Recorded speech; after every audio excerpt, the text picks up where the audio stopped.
flag right there at the White House, half-mast, for the martyrs, the child martyrs of Minnesota today, Catholic children gunned down while attending Mass. And Mayor Jacob Frey, here's a message for you.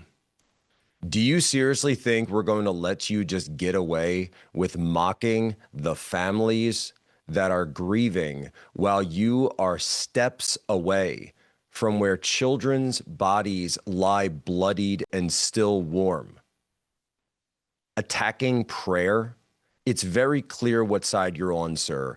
You hate God. You hate the Christian God. And all I can say is this: God will not be mocked, Mr. Mayor. God will not be mocked. Dr. Taylor Marshall is on with us now. Taylor, I mean, how can we have come to a situation like this where the mayor of a city, one of the first things he says in a very brief press conference is to attack people for praying, to mock the concept? We've reached a level in the United States of America where Christianity is under attack. There's a war against Christianity, and you can have mayors like this say this without any shame. You know, the blood is still wet in the church. People are on the way to the hospital. Children are dead, and he's out here lecturing the parents in the Catholic community about how they should pray or not pray. I mean, can you imagine a Christian mayor lecturing Jews at a synagogue after a tragedy like this with this kind of language? It is not acceptable. Christians are peaceful, kind, loving people. Perhaps sometimes we just tolerate too much, and we have come to a place in this country where they are pushing us too far. And, you know, we need to be heard, not in a violent way, but we are the majority. This is a Christian nation. We are Christian patriots. This is a horrible thing that has happened.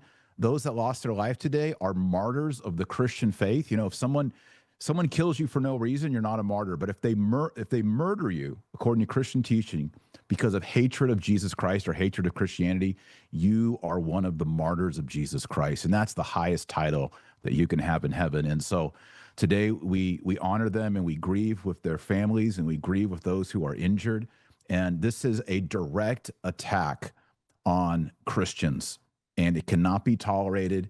And we have seen too much of the celebration of people who have mental disorders and advocates for them and protection for them and violence to protect them while they are attacking us. And, you know, my mind goes back to the 2023 shooting in Nashville, Tennessee.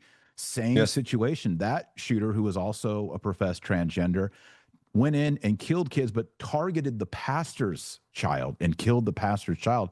One of my good college buddies who was in my wedding, he's an elder at that church, and he just told me the aftermath of what a horrible tragedy that was in Nashville just 2 years ago. Here we are again with it all over again. And again, this has to be stopped. It's not just about personal security at locations. This is about changing the culture, changing the ethics, changing the morality, and standing up and saying, we are Christians. This is a Christian nation. We are the Christian majority. We cannot tolerate a war against Christianity in our beloved nation.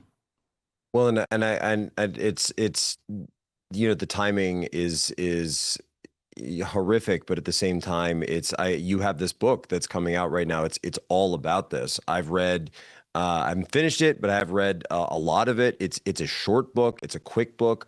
It's something that people can get into. It's called Christian Patriot, ChristianPatriotBook.com. And what's shocking to me, though, is that everything you're talking about, you've been writing about in this book. This is a book that you didn't write, you know, today. Obviously, you wrote it months ago, but everything that you're discussing is laid out right here in this book. That if we re-embrace our Christian roots, we re-embrace those and understand why we became a nation in the first place. And it was for the free exercise of our religion. And the majority in this country is and always has been Christianity, that we can finally start to address these things, because I guarantee you, by the way, that to the media, to Jacob Fry, to even the shooter itself, Robert Westman, they have their religion, and their religion is anti-Christianity. That's right. And that's why the book is called Christian Patriot. Patriotism is a virtue. It's a love for the patria, which in Latin is the fatherland. We have to love our fatherland. It is a Christian virtue. Ultimately, it's rooted in honor your father and mother and honor God the Father. That is what true Christian patriotism is. And so I show, the history of our country, the history of the Christian philosophy and theology of politics. It's not a retreatment philosophy or theology. Christians from the beginning days, from the early martyrs up until the conversion of the Roman Empire, Christians were actively taking the high ground in the political sphere.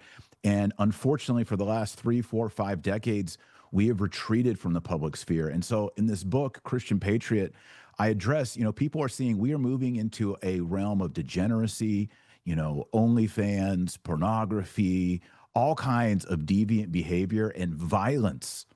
And our children are having to grow up and spend K through 12 navigating a very complicated and evil landscape. And so when we look at what is conservatism, what is being Republican in the next 4 years, 8 years, 16 years, we have to be much more faithful, much more vocal that we want a Christian ethos to our society. It's not enough to just be conservative. We must be Christian patriots. And so the book has 12 steps on how every single one of us, all Christian patriots, can advance as we pray in the Lord's Prayer, thy kingdom come, thy will be done on earth as it is in heaven. This has always been the goal of the Christian patriot. And so, we see today really the battle between good and evil, God, anti-God, Christ, Antichrist. And if we're going to change this, we're going to turn it around and create a wholesome society for our kids, our grandchildren. We have to implement strategies, and I give 12 in the book, that we can actually transform culture beyond, even better than what we have now. Christianity hasn't been defeated. We may be losing ground, but they're still attacking us. Why? Because we are in the place of strength. They we want are to the stamp us out. majority. That is our tradition. So, that's the book, and that's our mission. And especially in light of Dr. today. Marshall, I want to show an image now, and guys, put this full screen. Please put this full screen. Just take us off and put this full screen. I want everyone to see this. That I'm being told that this was an image directly from the shooter's video that he used to practice. That during target practice was using an image of Christ crucified with the crown of thorns as target practice. So whether you believe it or not, there is a war on Christians. They hate Christianity. They hate Christ. They hate God. They hate themselves. They hate God for creating them. And so what do? They take it out on God's perfect creations, his children.